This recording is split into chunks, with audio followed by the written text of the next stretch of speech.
Hey guys, so we're back in America, safe from the cartel, and we want to tell you what we thought about our time in Mexico. Let's get into it. All right. So after all of that we shared, was Mexico a mistake? 1, 2, 3? No. We both enjoyed it. There's definitely some things we would change, as we might skip. I think we covered all of that in the video. For the most part. And then if there's anything that we didn't answer, leave a comment down below and we will, gladly do the best we can to answer those as well. What was the biggest disappointment for you in Baja? Weather. Hands down. I agree. Weather, which obviously you can't control. It supposedly was a bad year. I mean, it was pretty much everywhere, even, Florida, the United States. Like, weather was just a little bit rough this winter. A little colder. Other places had tons of rain, like California had tons of rain. So, yeah, I think the weather, we would have had a completely different experience if our weather was a little better. Wouldn't you agree? 1000%. All right. What was your biggest surprise? Like, what was something that was better than you had expected it to be? Turtle release in Cerritos Beach. Yeah, that was really cool. It was absolutely incredible.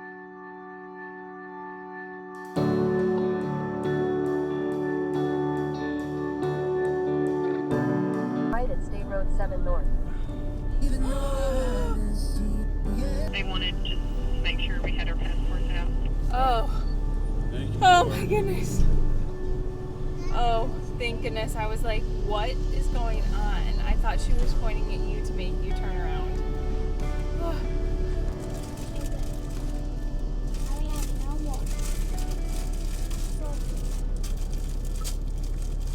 So as we're making our way north back to the States, we kind of wanted to chat a little bit about our expectations and how they were met for this time that we've spent down here. We will, by the time we're out of here, we will have been here for 8 weeks, right? Yeah, pretty much.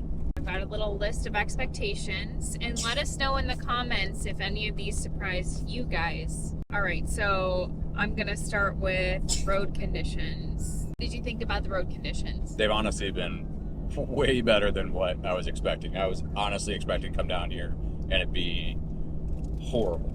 Now, people don't lie when they talk about the skinny roads. Yeah, they're very narrow. But that's not the whole trip. I would say you have, like stints that are about an hour long that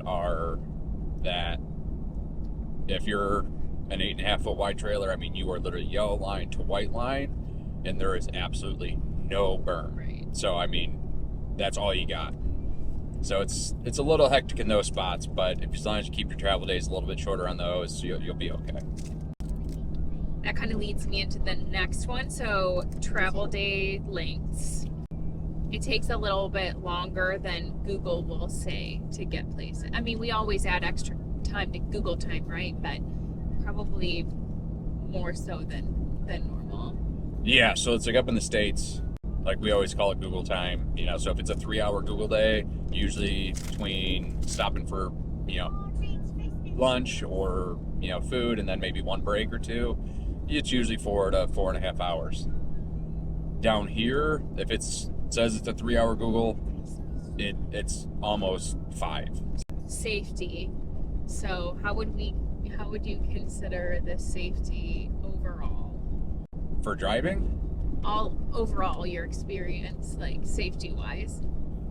I mean, I think it's been for the most part great. I mean, I haven't really had any concerns. I mean, I would say the most unsafe that you will be is while driving in like the city areas.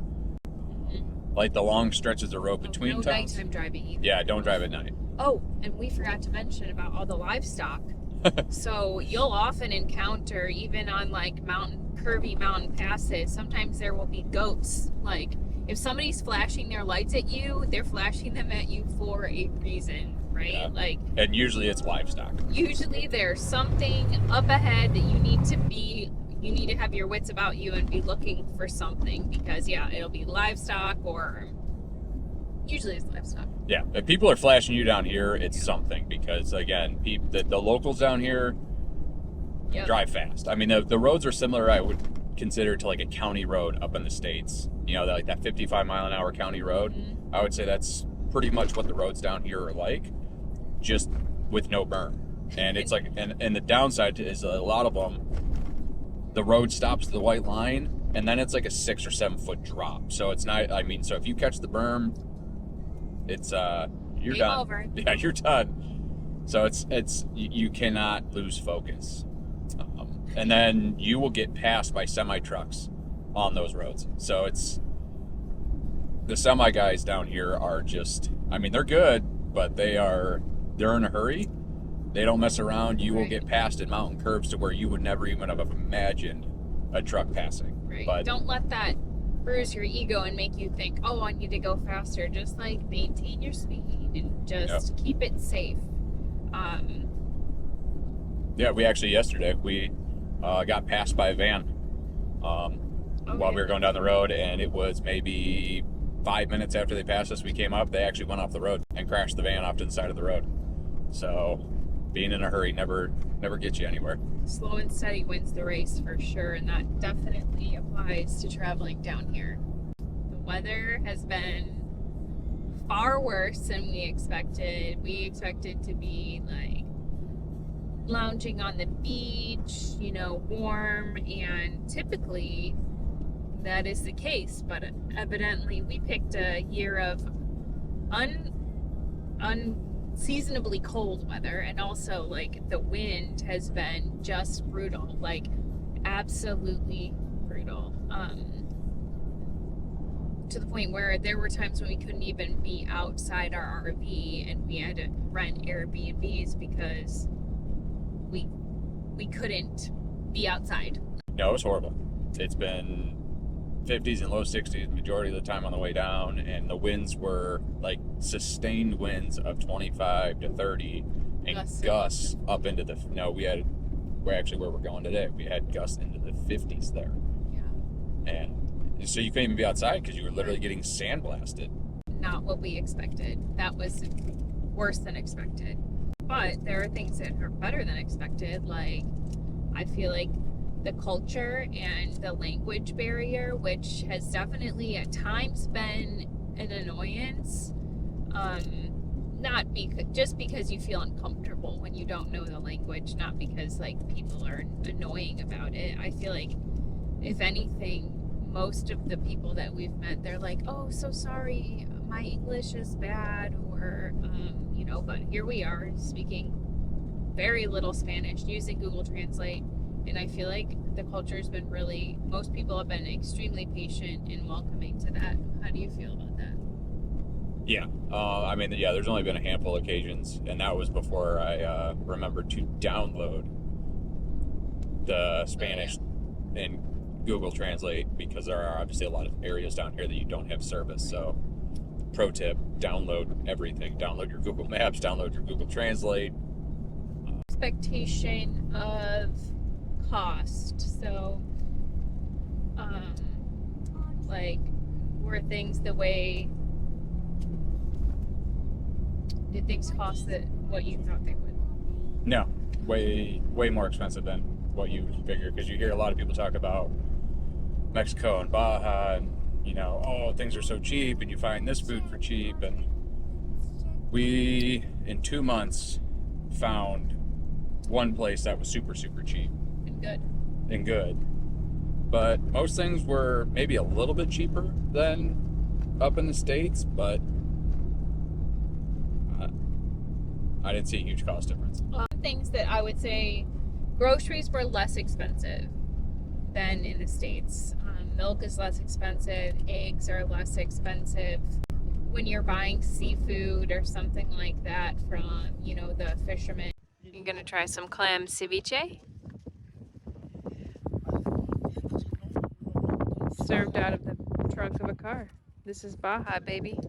And that's definitely all less expensive. So the things, if you're willing to cook food for yourself and not go out to eat, you go first. What was your favorite place so far? I would say in a whole, Laredo. It was the first place that, we got that really good, like old town Mexican vibe. The people there were really, really great. Now location was the big thing with that too, because we were at Romanitas. It was in the middle of town.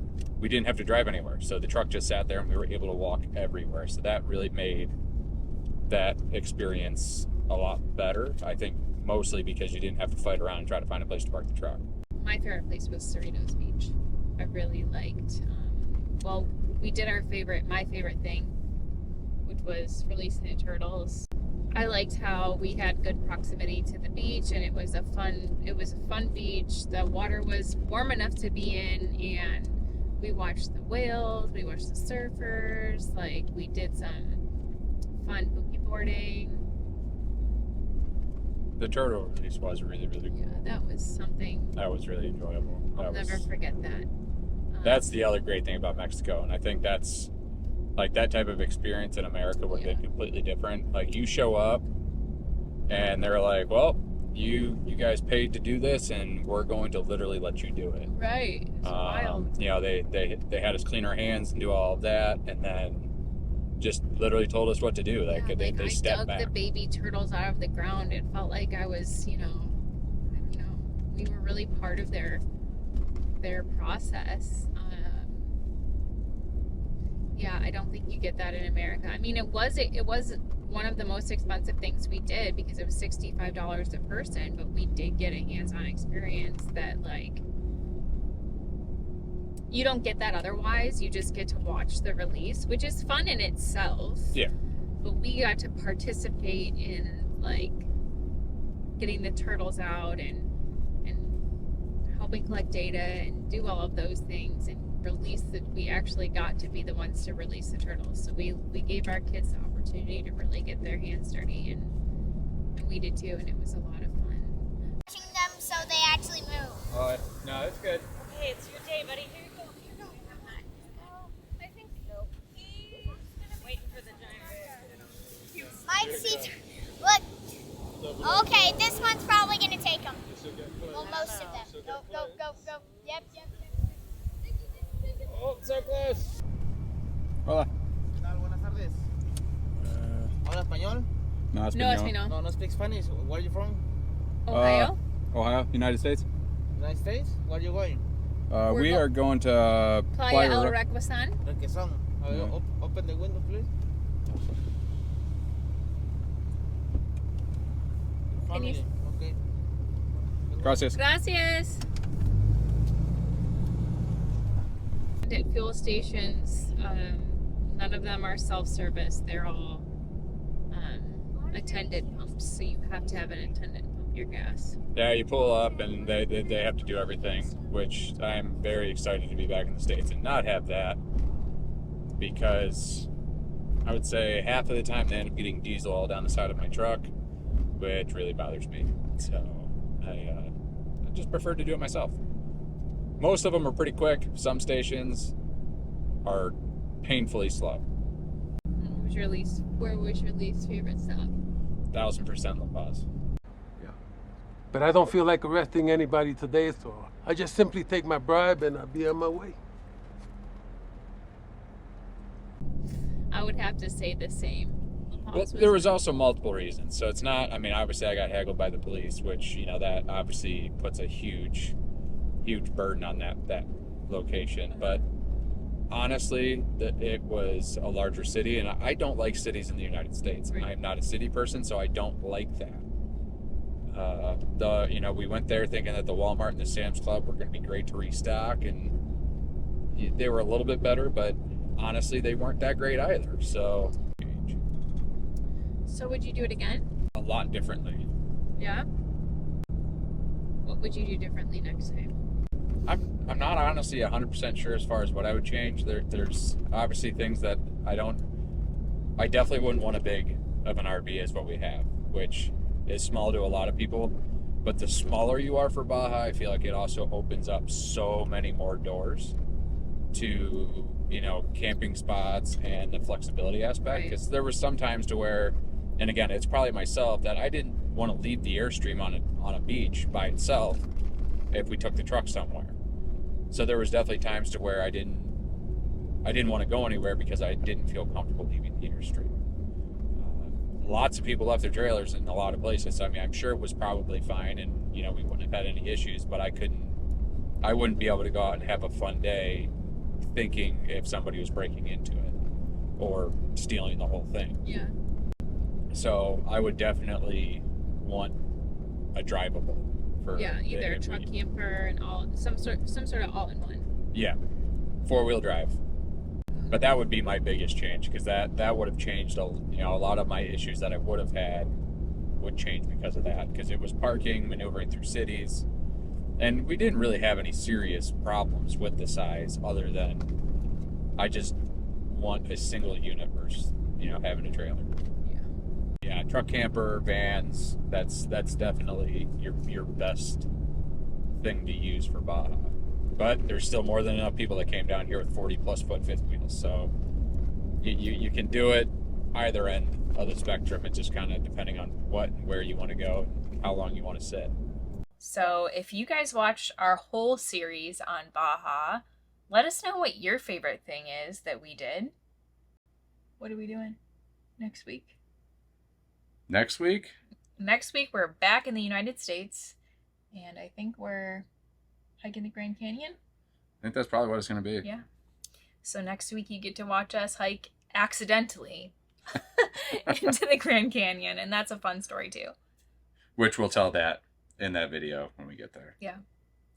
Until next week, guys, keep dreaming.